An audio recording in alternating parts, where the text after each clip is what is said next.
milliards de voisins, on est ensemble. Bienvenue les voisins, les voisines. Merci de nous rejoindre sur RFI. On profite des vacances pour faire des stages de remise à niveau. Le reste, une manière efficace de rattraper un retard. On en parle aujourd'hui avec Philippe Colléon, qui est directeur général d'Academia. Dans un instant, on ira voir du côté de vacances intelligentes. Et oui, ça existe, où il est question de s'amuser et de travailler aussi pour mettre le pied à l'étrier justement avant la rentrée. Et nous aurons l'organisme Vacances Éducatives. Alors Philippe Colléon, on attend les auditeurs bien sûr au 33 1 84 22 71. On a beaucoup de messages sur Facebook effectivement de personnes qui ont eu des rattrapages pendant l'été et qui racontent à quel point ça leur a permis. Par exemple, il y a Vincent de N'Djamena qui nous raconte qu'il lui manquait des connaissances en anglais et pour combler le vide, c'est son expression, eh bien il s'était inscrit à des cours d'été d'anglais pendant les vacances et ça lui a vraiment permis de se booster. Donc on continuait d'écrire sur Facebook et de nous appeler au 33 1 84 22 71 71. Philippe Colléon, j'ai vu que la France était championne d'Europe du soutien scolaire. Alors, est-ce que ces cours de rattrapage pendant les vacances, c'est aussi une manière de faire de ce soutien scolaire? Oui, c'est vrai, on parle de la France championne du monde parce que c'est en France où il y a le plus de travail demandé à la maison. Donc, un lycéen doit fournir en moyenne 400 heures de travail par an chez lui. L'enfant passe plus de temps en dehors de l'école qu'à l'école.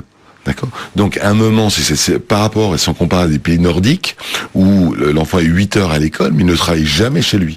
Donc, quelque part, ce soutien scolaire vient effectivement de cette discrimination qui est de dire, vous allez réussir, l'enfant va réussir en fonction de l'aide que vous avez à la maison. Et c'est pas un hasard si en France, ce sont les enfants d'enseignants qui réussissent le mieux leurs études. Alors, est-ce que les remises à niveau telles que vous les pratiquez ou que d'autres organismes les pratiquent ou à l'école, comme on l'a vu, est-ce que ça fait aussi partie d'une stratégie scolaire pour les parents? Encore une fois, ça dépend de la situation de l'enfant. Je pense que, en tant que parent, il faut, encore une fois, pas laisser s'accumuler du retard. C'est ce qui amène à l'échec scolaire. Quand on n'a pas les fondamentaux, l'enfant se retrouve en échec scolaire. Donc, effectivement, même par rapport au proviseur de tout à l'heure, c'est vrai qu'à un moment, revoir le redoublement ne marche pas parce qu'on revoit que l'année en cours. Et souvent, les lacunes datent d'années antérieures. Donc, il faut pouvoir reconsolider le parcours scolaire d'un enfant. Maintenant, oui, ça marche. Encore une fois, s'il y a une individualisation. On parlait des classes à 35, on peut pas individualiser l'enseignement à 35 par classe. Par contre, par petit groupe de 6-8 élèves, là on fait un travail vraiment efficace parce que personnalisé. Nous allons tout de suite prendre Amadou qui nous appelle de Bambey, c'est au Sénégal. Bonjour Amadou. Bonjour Sandrine. Merci de nous appeler pour nous raconter ce que vous avez créé dans votre commune. C'est très intéressant, on vous écoute. Merci beaucoup. Alors Sandrine, moi j'habite à Bambey, à 120 km à l'est de Dakar, la capitale du Sénégal. Et là, à Bambey, nous avons monté un organisme étudiantin qui s'appelle le CEDEP, le collectif des étudiants pour le développement de Bambey.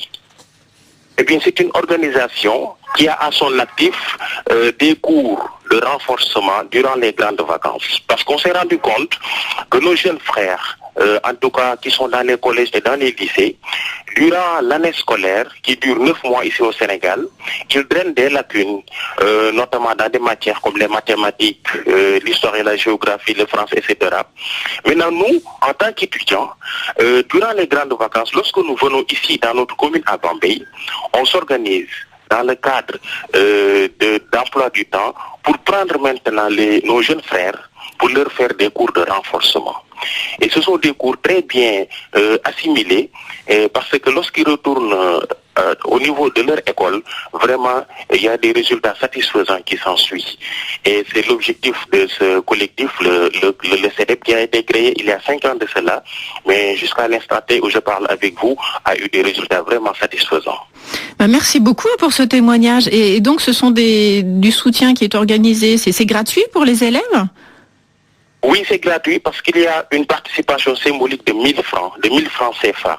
Donc, lorsque les élèves donnent 1000 francs, le reste, ce sont les étudiants qui se cotisent entre eux pour pouvoir les aider. Parce qu'à la fin des cours de vacances, on organise une grande fête. Et ce sont nous-mêmes les étudiants qui s'organisent, qui se cotisent pour pouvoir maintenant donner des prix et des satisfecits aux élèves les plus méritants durant ces cours de vacances. Il y a Philippe Colléon qui veut réagir à votre initiative qui est vraiment très très très chouette, très solidaire. Oui. Oui, bravo, bravo. Et vous avez donné un élément qui pour moi est clé, c'est la participation. Je pense que l'éducation, donner à l'enfant la valeur de l'éducation, et que même un euro, je vais parler en euros symbolique, montre l'implication ou des parents ou sur la valeur qu'on va donner à l'éducation. Et la gratuité n'est pas respecté. Ce qui est gratuit n'a pas de valeur. Moi, je dis toujours, on dit que la psychanalyse marche parce que c'est payant, et l'école marche parce que c'est gratuit. Il y en a un des deux qui se trompe. Il faudra me dire lequel.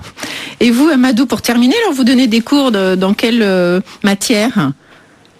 Bon, ben moi, je suis développeur web, je suis informaticien et malheureusement, dans l'enseignement général, on n'a pas encore introduit les matières informatiques. Et c'est la raison pour laquelle je gère la section communication de cet organisme. Donc, je leur aide à mettre sur pied des documentaires professionnels pour, par exemple, beaucoup plus faire la propagation de cette action noble, en tout cas. Ben, merci beaucoup pour votre témoignage, pour votre initiative aussi, Amadou, donc qui nous appelle depuis Bambey au Sénégal. Merci encore. Alors là, quels sont les principaux, je dirais, bénéficiaires de ces stages de remise à niveau, par exemple chez vous, chez Acadomia? On peut imaginer que c'est les enfants qui manquent un peu de méthode. Je pense qu'il est très important de travailler sur la méthodologie et sur la confiance.